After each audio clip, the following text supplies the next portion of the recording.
बिस्मिल्लाहिर्रहमानिर्रहीम। आज हम बात करेंगे solution of partial differential equations के बारे में। और सोल्यूशन फाइंड करने के लिए हम यूज़ करेंगे जी लेप्लास ट्रांसफॉर्मेशन का या फिर लेप्लास ट्रांसफॉर्म का।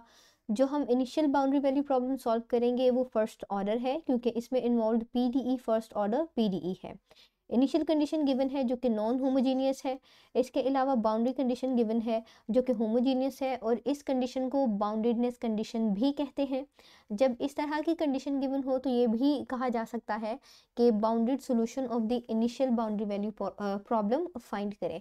और डोमेन जो है 0 से इन्फिनिटी है, मतलब सेमी इन्फिनिट डोमेन है हमारे पास। सो इस वजह से भी हम लैप्लास ट्रांसफॉर्म इस्तेमाल कर रहे हैं। बढ़ते हैं सॉल्यूशन की तरफ। इसके लिए सबसे पहले गिवन इक्वेशन को लिख लें, पीडीई को, इनिशियल कंडीशन को और बाउंड्री कंडीशन को लिख लें और इन्हें नाम दे लें। सबसे पहला टास्क जो होता है स्टेप 1, उसमें हमने इस पीडीई की लैप्लास ट्रांसफॉर्मेशन फाइंड करना होती है। सो इसके लिए जी पहले लिख लें taking the Laplace transformation of the differential equation 1 with respect to t. दोनों तरफ लैप्लास अप्लाई कर लेंगे, ठीक है। ये हमारे पास लेफ्ट हैंड साइड जो थी और ये right hand side. Laplace transformation linear होती है, सो इस वजह से राइट हैंड साइड पे हमने टर्म बाय टर्म डिस्ट्रीब्यूशन कर ली। और अगेन ये 2 कांस्टेंट है, इसे चाहे बाहर निकाल लें या ना निकालें कोई फ़र्क नहीं पड़ता है। ऑब्वियसली जब हम इंटीग्रल को सॉल्व कर रहे होंगे तो वो ऑटोमेटिकली बाहर लिख देंगे। लेप्लास ट्रांसफॉर्मेशन का फॉर्मूला अप्लाई कर लेते हैं जी, जिसमें हम करते ये हैं कि e माइनस एस टी से उस फंक्शन को जिसकी लेप्लास ट्रांसफॉर्मेशन कैलकुलेट करना होती है उसे मल्टीप्लाई कर देते हैं e की पावर माइनस एस टी से, और इंटीग्रेट कर देते हैं विद रिस्पेक्ट टू t के फ्रॉम 0 टू इन्फिनिटी। इसी तरह से इन दोनों इंटीग्रल्स पे भी कर लेंगे, u की भी और इस partial u by partial t की भी। अब ये तो हमारे पास जो डेरिवेटिव है ये भी t की रिस्पेक्ट से है, इंटीग्रल भी t की रिस्पेक्ट से है, तो हम इस पे बाय पार्ट्स का फॉर्मूला इस्तेमाल करेंगे और इसे सॉल्व कर लेंगे, जो कि यहाँ पर अप्लाई किया हुआ है। By parts is really easy, you guys can try it. लेकिन जब इस डेरिवेटिव की यानी इस टर्म की हम लैप्लास ट्रांसफॉर्मेशन कैलकुलेट करेंगे जिसमें derivative with respect to x है, लेकिन हमें पता है कि u जो है x और t पे डिपेंड कर रहा है, क्योंकि जो हमारे पास गिवन पीडीई थी, देखिए इसमें डेरिवेटिव ऑफ u कैलकुलेट किया जा रहा है with respect to x and t। इस वजह से हमें यहाँ से पता लग रहा है कि हमारे पास जो u है वो x और t पे डिपेंड कर रहा है। अच्छा, यहाँ तो बाय पार्ट से एवेल्युएशन हो जाएगी। सिंपली ये फॉर्मूला हमें पता है कि this is the Laplace transformation of the function u, और जिसे हम इस तरह भी लिख लेते हैं u bar of x s। और अगर इस तरफ आए तो इसके सॉल्यूशन के लिए हम इस्तेमाल करेंगे जी Leibniz rule of differentiation under the integral sign, ठीक है, जो हमें बताता है कि अगर हमारे पास एक फंक्शन हो और इंटीग्रल के अंदर उसका पार्शियल डेरिवेटिव हो तो हम इस पार्शियल डेरिवेटिव को इंटीग्रल से बाहर भी लिख सकते हैं एज ए ऑर्डिनरी डेरिवेटिव, और वो फंक्शन इनसाइड द इंटीग्रल रह जाता है। तो अगर हम यहाँ पे फोकस करें तो देखें ये जो हमारे पास फंक्शन है partial u by partial x, so इसे हम यूँ भी लिख सकते हैं partial by partial x u of x t. So अगर इसी तरह से इसके ऊपर ये हम Leibniz rule of differentiation apply करें अंडर द इंटीग्रल साइन, तो इस पार्शियल डेरिवेटिव को बाहर डी बाई डी एक्स की फॉर्म में लिख लेंगे, और जो बाकी e माइनस एस टी है वो भी ऐसे ही लिख देंगे, और यहाँ पे फंक्शन आ जाएगा u of x T.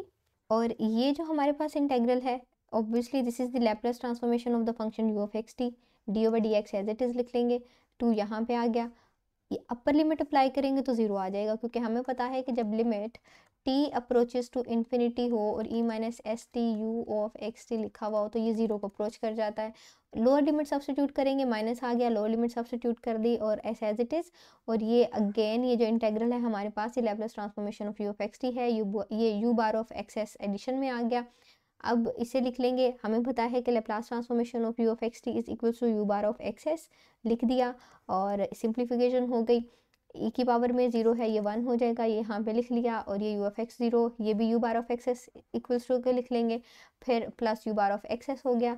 Simply इस फंक्शन का derivative with respect to x ले लिया, और इसकी सिंप्लीफिकेशन करेंगे तो ये जो माइनस के साथ टर्म है ये यहाँ पे एज इट इज़ लिख लेंगे, और ये हमारे पास टर्म फिर से इसी तरह से ये वाली टर्म को बस पहले लिख लिया हमने। बस इतना सा फर्क है, क्योंकि इसके साथ प्लस था इसे पहले लिख लिया, माइनस वाली को बाद में लिख लिया। अब देखें ये जो हमारे पास टर्म है u of x zero, initial condition given थी u of x zero is equals to c e minus 3x, जिसे हमने इक्वेशन नंबर 2 का नाम दिया था।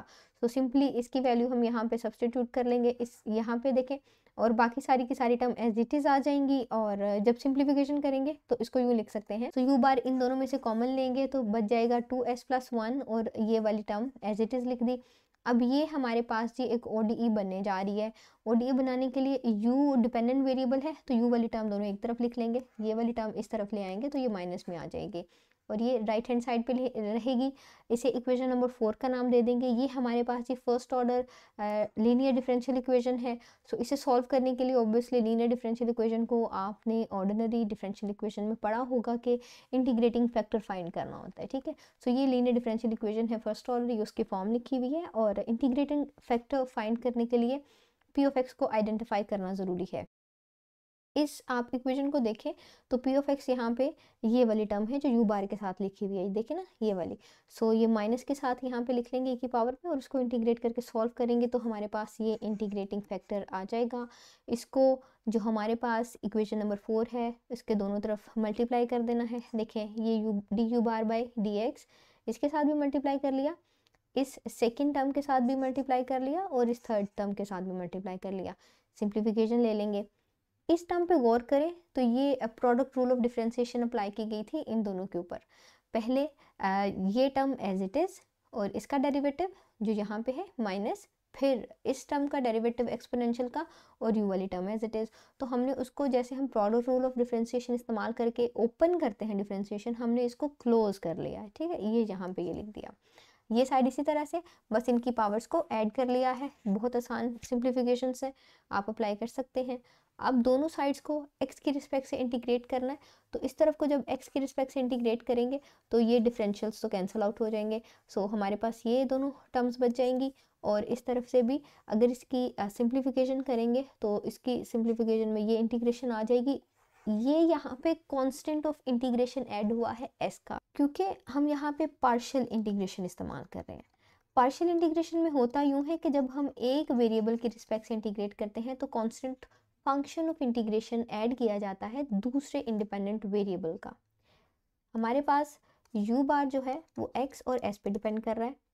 x के रिस्पेक्ट से हमने इंटीग्रेशन कर ली, so constant function of integration add होना है जो ऐसा जो s के ऊपर डिपेंड कर रहा हो, ठीक हो गया। अब ये साइड हमारे पास मौजूद है, इसको सिंप्लीफाई करना है तो सिंपली क्या करेंगे कि दोनों साइड्स को हम इस टर्म के साथ डिवाइड कर देंगे। सो इस तरफ सिर्फ और सिर्फ वो required function u bar of x s रह जाएगा और इधर देखें इसके भी डिनोमिनेटर में और इसके भी डिनोमिनेटर में सिंप्लीफिकेशन करें तो ये टर्म सारी की सारी सिंप्लीफाई होकर आ जाती है e की पावर -3x में, और ये नेगेटिव में थी पावर एक्सपोनेंशियल के तो ऊपर जाके प्लस में आ गई। बस इसको यूँ लिख देंगे और ये u बार ऑफ एक्सेस। अब देखें यहाँ पे इक्वेशन नंबर 5 में ऐसा सॉल्यूशन हमारे पास मौजूद है जिसमें अभी भी arbitrary function constant function involve है। इसको फाइंड करने के लिए बाउंड्री कंडीशन इस्तेमाल करना पड़ेगी।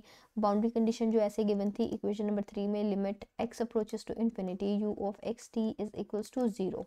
लेकिन इसे इस्तेमाल करने के लिए तो हमारे पास फंक्शन u ऑफ xt का होना ज़रूरी था, हम सिर्फ उसी के ऊपर लिमिट अप्लाई कर सकते थे। अभी तो हमारे पास फंक्शन है u बार ऑफ एक्सेस ये वाला, तो हम इसके ऊपर ये कंडीशन डायरेक्टली अप्लाई नहीं कर सकते हैं। इससे पहले ज़रूरी है कि हम इस पर भी लैप्लास ट्रांसफॉर्मेशन अप्लाई कर लें और इसके कोऑर्डिनेट्स को s में ले जाएं और u के ऊपर बार लगा दें। सो लैप्लास ट्रांसफॉर्मेशन दोनों साइड्स पे लेंगे तो इसकी सिंपली हो जाएगी g limit x approaches to infinity और यहाँ पे u बार आ जाएगा बस, और ये आंसर आ जाएगा t की जगह पे s और ये 0। अब ये हमारे पास ऐसी बाउंड्री कंडीशन आ गई है जो हम इक्वेशन नंबर 5 पे अप्लाई कर सकते हैं, ठीक हो गया। सो अब इस्तेमाल कर लेंगे 6 को 5 में, ये 6 दोबारा लिख लिया मैंने सिंप्लिसिटी के लिए ताकि बेहतर समझ आ सके। ये कंडीशन बता रही है कि जहाँ जहाँ पर x है वो इन्फिनिटी को अप्रोच कर जाएगा, ठीक है। सो इन्फिनिटी सब्सटीट्यूट कर लेंगे, सो e की power minus infinity is equal to 0, तो ये टर्म तो 0 हो गई जी। और ये वाली टर्म पे आ जाए तो e की पावर इन्फिनिटी ये भी इन्फिनिटी ही होती है। अब हमारे पास ये फाइनल बच गई ना, यहाँ पे 0 ऐड करेंगे, राइट हैंड साइड पे ये गिवन है कि ये इक्वल्स टू 0 है, सो इस इधर ये 0 आ गया। सो हमारे पास फाइनली ये इक्वेशन बच गई। अब इन्फिनिटी तो कभी भी 0 के इक्वल नहीं हो सकता, ऐसा नंबर जो इनफाइनाइट हो, अनडिफाइंड हो, और 0 एक ऐसा नंबर जो 0 हो, कैसे वो दोनों इक्वल हो सकते हैं। लेकिन बाउंड्री कंडीशन भी सेटिस्फाई करना ज़रूरी है, ये इक्वालिटी सेटिस्फाई करना ज़रूरी है, तो इसलिए इन दोनों में से किसी एक को तो 0 होना पड़ेगा। तो जब इन्फिनिटी 0 नहीं है obviously, so a of s क्या होगा 0 होगा। सो हमारे पास कांस्टेंट फंक्शन ऑफ इंटीग्रेशन की वैल्यू आ गई इक्वेशन नंबर 7 में। इसे हम इस्तेमाल कर लेंगे जो सोल्यूशन हमारे पास इक्वेशन नंबर 5 की फॉर्म में आया था यहाँ पर, ठीक है। सो 7 को 5 में इस्तेमाल कर लेंगे। सो 7 को जब 5 में इस्तेमाल किया तो यहाँ पे 0 आ गया, ठीक है, और ये टर्म ख़त्म हो जाएगी, सिर्फ हमारे पास ये वाली टर्म बच जाएगी जिसे हमने इक्वेशन नंबर 8 का नाम दे लिया है। अब देखें हमारे पास सोल्यूशन आ गया है u bar of x S की फॉर्म में, ठीक है। हमें चाहिए solution u of x T की फॉर्म में। हमने इसके ऊपर लेप्लास अप्लाई की तो हम u bar of x S में पहुंच गए, ठीक है। अब हमारे पास u bar of x S मौजूद हो और हमें चाहिए हो u एक्स टी, तो ऑब्वियसली इस बार लेप्लास यहाँ से उठा के इस तरफ ले आएंगे तो ये लेप्लास इन्वर्स हो जाएगा। मतलब इस पे अगर लेप्लास इन्वर्स अप्लाई करें तो हम वापस u ऑफ एक्स टी में चले जाएंगे और अपना रिक्वायर्ड सोल्यूशन फाइंड कर लेंगे।